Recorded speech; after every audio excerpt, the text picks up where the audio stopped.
So this is an open letter to Nik Nanos. Nik, I've got some questions. Not because I think polling is useless, not because I think 1,104 people can't tell us anything, and not because I think your numbers were made up. I'm asking because this poll was used to create a very strong political impression on everybody. No conservative can defeat Mark Carney. Sounds definitive. When I look at your stat sheets, that's not what the numbers actually prove. So I want to go through this with you carefully as an open question, and I'm looking at your numbers. Your question was, which of the following individuals, if they were a leader of the Conservative Party of Canada, would have a chance to defeat Liberal leader Mark Carney? And the respondents could select as many names as they wanted. And that matters. You didn't ask, who would you vote for, Mark Carney or Pierre Poilievre, for example. You asked people who they believed had a chance. And that is a perception question. It tells us what people think about electability, but it doesn't tell us how they'd vote. Those aren't the same things, Nick. A person could still believe that Pierre would lose and still vote conservative. A person could believe that Stephen Harper would have a chance, but they'd still vote liberal. This poll, for some strange reason, isn't measuring election results. It's measuring what people think might happen. Your national results say that 33.3% selected none can defeat Mark Carney. 18.3% were unsure.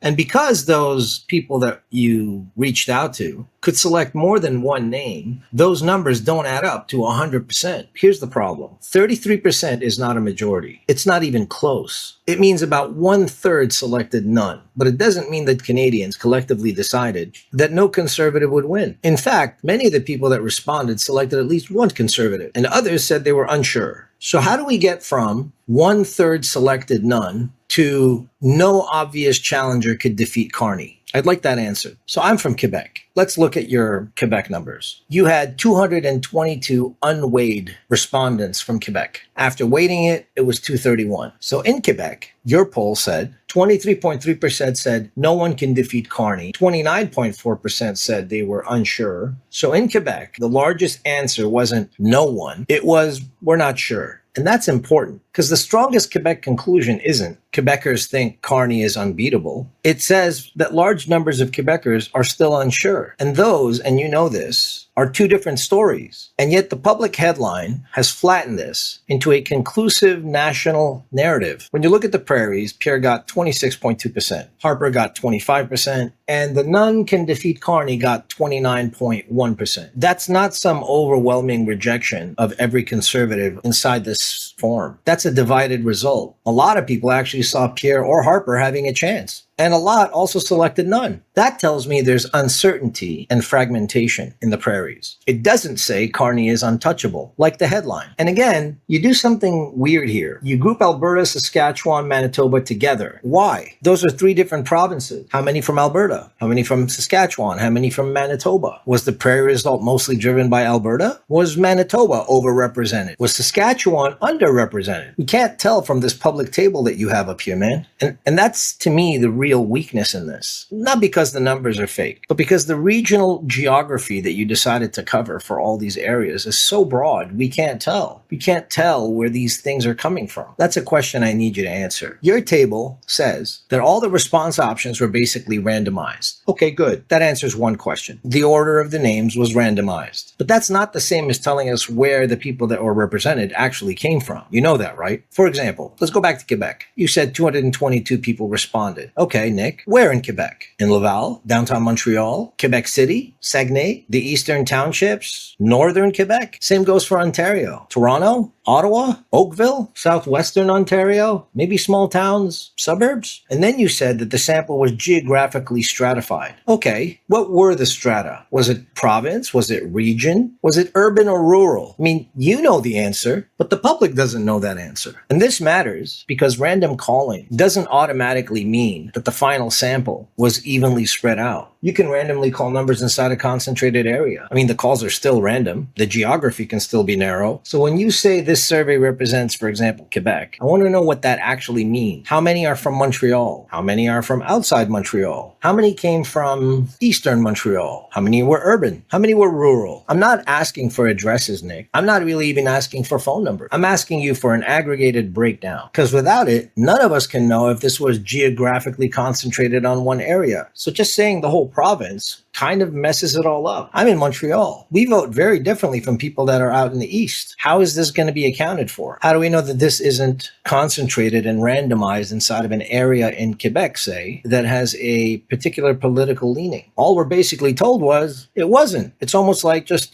trust me. This poll does not say that no conservative can beat Carney. It doesn't actually test an election at all. It doesn't tell us how respondents would vote. So Nick, here are my questions. Where inside each province did the completed respondents come from? What percentage were rural, suburban, or urban? How many from the prairies were from Alberta, Manitoba, Saskatchewan? What did the unweighted numbers look like? How much did the unweighted numbers change the none category of people choosing? Why was a multi-select perception question presented in a way by you and CTV as some kind of election verdict? I know you've got those answers. You have the sample design, you have the raw data. So my question is easy. Show us. We can't independently evaluate your finding to see exactly how strong your conclusions are. Show us. Release all this information, because credible polling, Nick, shouldn't be afraid of scrutiny, right? And when a poll helps create the impression or narrative that an entire political movement has basically nobody capable of defeating the prime minister, I think we all deserve more than a headline. I think we all deserve to see how you got there. Those are my questions.